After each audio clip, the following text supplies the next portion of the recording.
There are some internet rabbit holes where you click one video, watch for 5 minutes, and think, okay, I understand what's happening here. And then there's Ashley Trevino. With Ashley, you don't enter a rabbit hole. You get dropped into a freshly dug underground tunnel with no map, no flashlight, and somehow a man named Santos is already standing at the bottom asking you why you're late. Because you're messing with innocent people. You're messing with innocent people, and you're waking up the devil inside of me. If you don't know who Ashley Trevino is, congratulations. You've successfully avoided a substantial amount of TikTok chaos. Unfortunately, that peaceful existence ends today. Because this isn't just a story about Ashley dating a 19-year-old. That's weird enough on its own to produce approximately 14,000 arguments in a TikTok comment section. But it's actually the smaller part of the story. What really caught my attention was the pattern. Because once you start going through Ashley's public appearances, you don't just find Santos. You find a series of interactions with younger males that have caused people to seriously question her boundaries, and some of the most uncomfortable examples aren't even about Santos. So let's start with the part everyone already knows. Ashley was 35 when she became involved with Santos, a TikTok creator who was 19. They met through TikTok Live because apparently modern romance has finally evolved beyond dating apps and entered the gladiatorial arena of live stream battles. Ashley requested to go live with him. He accepted, and within what appears to have been a very short period of time, the two were flirting, making dares, and turning what should have been an awkward first interaction into something that probably would have made a normal chaperone spontaneously evaporate. At one point, Ashley suggested that whoever lost their TikTok battle would have to make an intimate phone call. The loser has to have an intimate phone call with the next person. Okay. I got her charging. What? Ready. Yeah. What percentage is it on? Bruh. 20 basic. Oh, no. This was the beginning, and it only got stranger from there. Ashley later said she believed Santos was 22. Santos was actually 19. Santos is 22. Yes, I know. He's 22. I'm 35. Yes, he knows. I know. Now, that's important because 19 is legally an adult. I'm not going to pretend otherwise. But Ashley wasn't 22 herself. She was 35. And the relationship became public, messy, and increasingly difficult to ignore. There were arguments, jealousy, live streams, and Ashley became emotionally invested enough that she made a flirtatious comment towards Santos. Are y'all jealous because I'm in the same room as him or what? What? Yes, no. I mean, I seen his... Then came Christmas. Ashley had prepared food for him and was expecting him to come over. She even made a brisket. A brisket. You don't casually make a brisket for somebody. That's a commitment. You don't spend hours preparing a slab of meat just to discover your boyfriend has apparently chosen TikTok over your culinary masterpiece. Bro, I can hate him. Like, I made this whole brisket for you, bro. With TikTok, where do I get my gifts? My followers send me the gifts. I Yes, how do you get that? You had bad exposure on yourself. You had bad exposure. You were born with... I just text him, don't bring no females home. You okay? Yeah, I'm just going through it. Why, what's up? Like, why do you tell me and then you just, like, I see you on live and you're doing your own thing, like. And honestly, I feel for her. Not about the relationship, about the brisket. That thing had dreams. But the Christmas situation would become much more serious because police eventually arrived after a report involving a 19-year-old who had allegedly been drinking. Ashley live-streamed the encounter.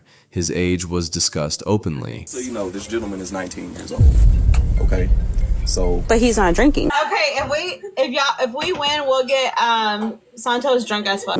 I had a reason to be here. Yeah. Okay? Yeah. He's 19 years old. And now there was no ambiguity about how old Santos actually was. Ashley knew. Yet the relationship continued. I love you, alright? Alright, be safe. You're not gonna stay back? Love you, Santos. And that's when people started asking whether Santos was really the story here. Because if this were just about a 35-year-old woman dating a 19-year-old, we'd have an age gap controversy.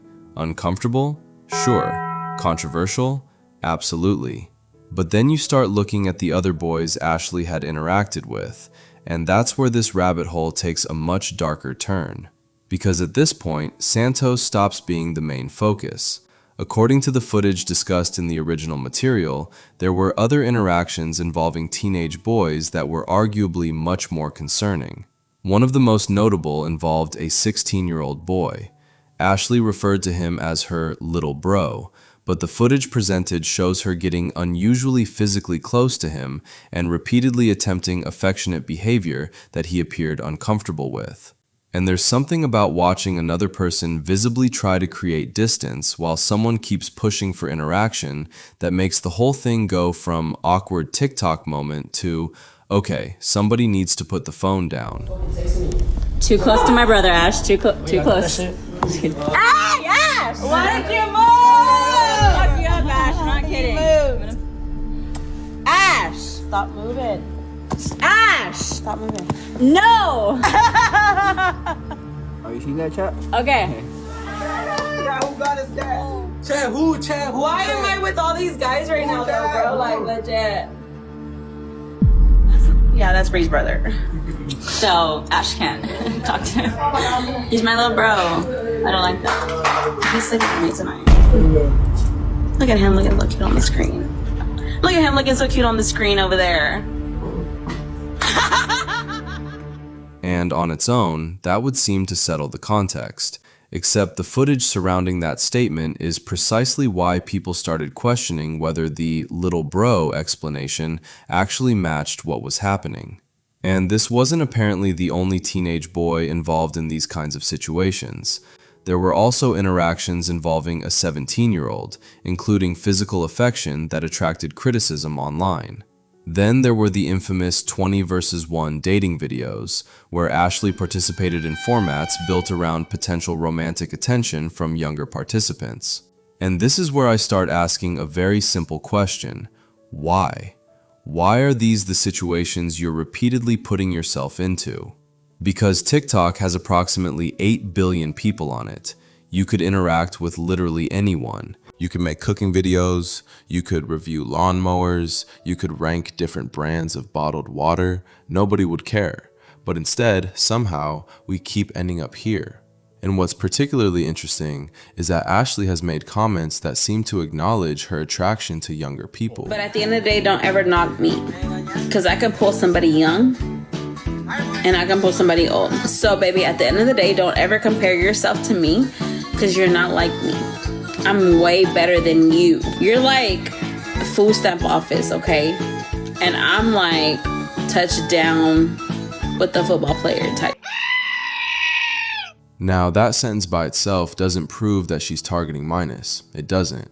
But when you're already looking at several public incidents involving teenagers, a statement like that inevitably gets people wondering what she actually means by young. And then there's another detail that makes the whole thing harder to dismiss as one isolated misunderstanding. An 18-year-old participant appeared in one of these dating-style interactions. When he revealed his age, Ashley initially pushed back and indicated that he was too young for her. I got this for you. Oh, thank you. My name's Arad. Nice to meet you. I'm 18 years old.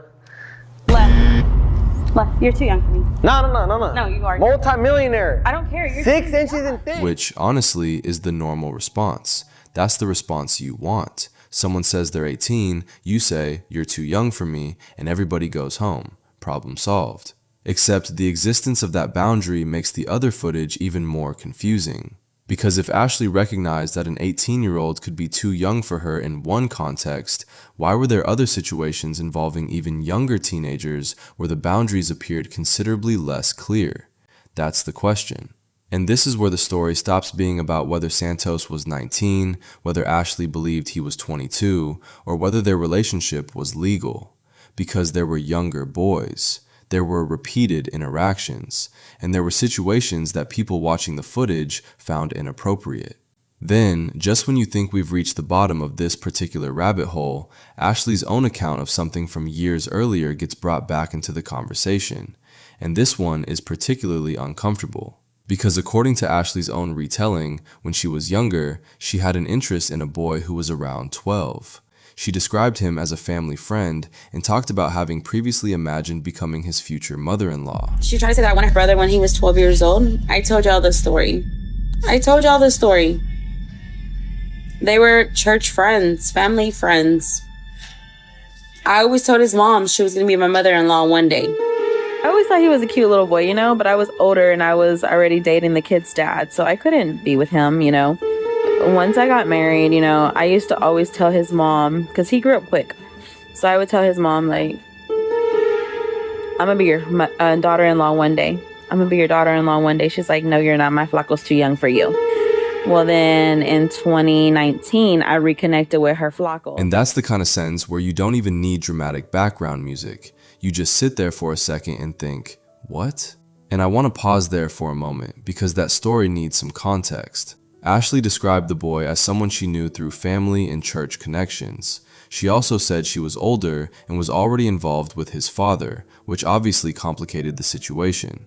But the part that sticks out is that she said she had considered him attractive and had imagined becoming his mother-in-law one day. That is a very specific sentence to have sitting in the archives. And now, when you place that statement alongside the more recent footage, the reason people started looking at Ashley's history becomes pretty obvious. They're not looking at one clip, they're looking at the accumulation. A 19-year-old romantic relationship, a 16-year-old she repeatedly interacted with in a way viewers found inappropriate, a 17-year-old she was physically affectionate with, dating-style videos involving teenagers, an 18-year-old she acknowledged was too young for her. This is where I think the title of this video becomes pretty self-explanatory, because the interesting part isn't one isolated clip, it's the repetition. You have one situation, then another, and eventually you're sitting there with enough examples that the obvious question becomes, why does this keep happening? And before somebody writes a 47-page dissertation in the comments, let me be clear. I'm not saying every awkward interaction automatically makes Ashley a criminal. I'm not saying we know her private intentions, and I'm definitely not saying an internet commentator gets to determine someone's legal guilt from TikTok clips. That's not how any of this works. What we can do is look at what she publicly said and what was publicly shown and ask whether the behavior crosses a boundary. And judging by the reaction to these clips, a lot of people think it does.